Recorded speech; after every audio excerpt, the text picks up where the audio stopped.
आज हम कक्षा 12वीं की हिंदी पाठ्यपुस्तक आरोह की बहुत ही सुंदर कविता उषा को समझने वाले हैं। इसके रचयिता प्रसिद्ध कवि शमशेर बहादुर सिंह जी हैं। शमशेर जी को हिंदी साहित्य में एक बिंबधर्मी कवि यानी शब्दों से चित्र बनाने वाले ऐसा कहा जाता है। यह कविता प्रयोगवादी युग की है। इस कविता में कवि ने सूर्योदय से ठीक पहले के पल पल बदलते आसमान का ऐसा सजीव वर्णन किया है कि क्या कहने। कवि ने आसमान के इस रूप को हमारे गांव की सुबह की घरेलू चीजों से जोड़कर एक जादुई चित्र बनाया है। पहले दृश्य में कवि सूर्योदय से पहले के आसमान का वर्णन कर रहे हैं।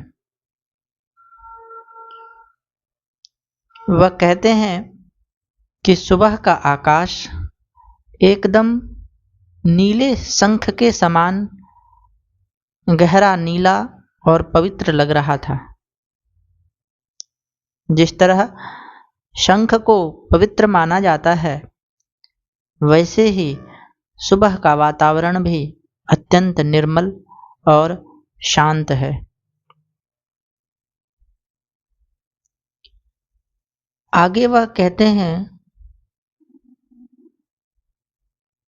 कि जैसे जैसे थोड़ा उजाला होता है, आसमान का रंग हल्का स्लेटी हो जाता है। कवि कहते हैं कि ऐसा लगता है जैसे गांव में किसी गृहिणी ने राख से अपना रसोई घर लिपा हो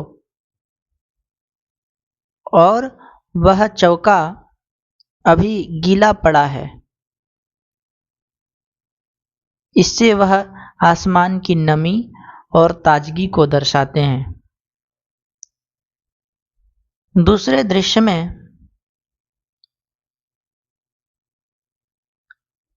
वह कहते हैं कि अब आसमान में थोड़ा और बदलाव आता है। सूरज की पहली हल्की लाल किरणें आसमान में फूटने लगती है। रात का जो बचा हुआ अंधेरा है, वह एक काली सील यानी मसाला पीसने वाला पत्थर जैसा लग रहा है और सूरज की जो लाल किरणें उसमें मिल रही हैं, वे ऐसी लग रही हैं जैसे किसी ने उस काले पत्थर पर थोड़ा सा लाल केसर धो दिया हो।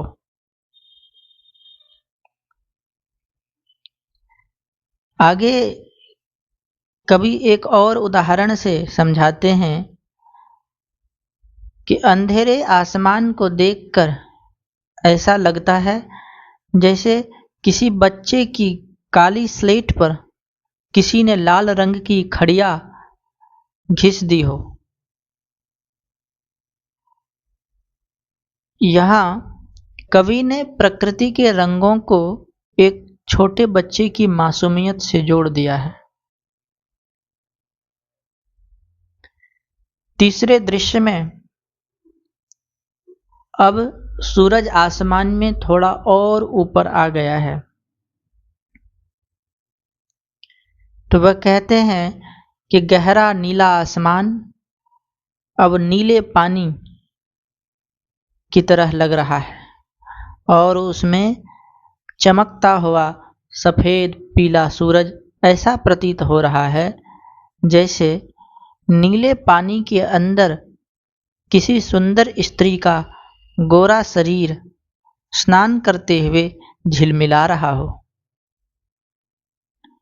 आसमान की नमी और हवा के कारण सूरज की किरणें कांपती हुई सी लगती हैं, इसलिए कवि ने झिलमिलाने या हिलने का प्रयोग किया है।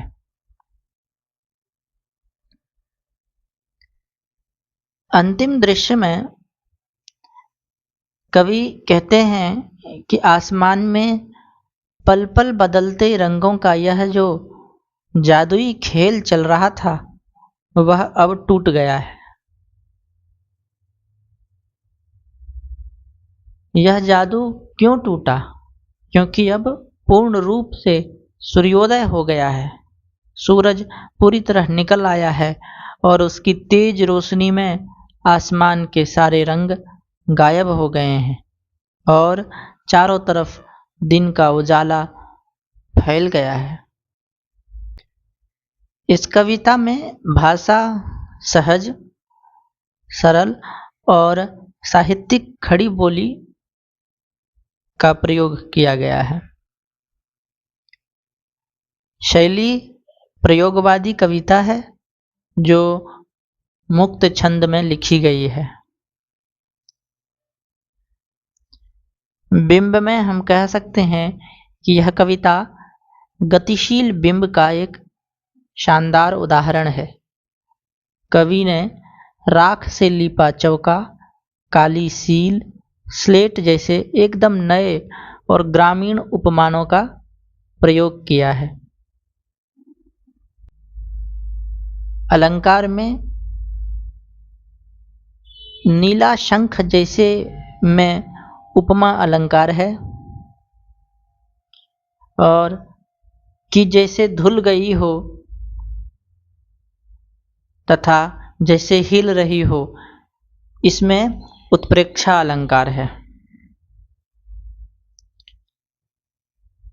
स्लेट पर या लाल खड़िया चाक में लौ वर्ण की आवृत्ति है तो इसमें अनुप्रास अलंकार है।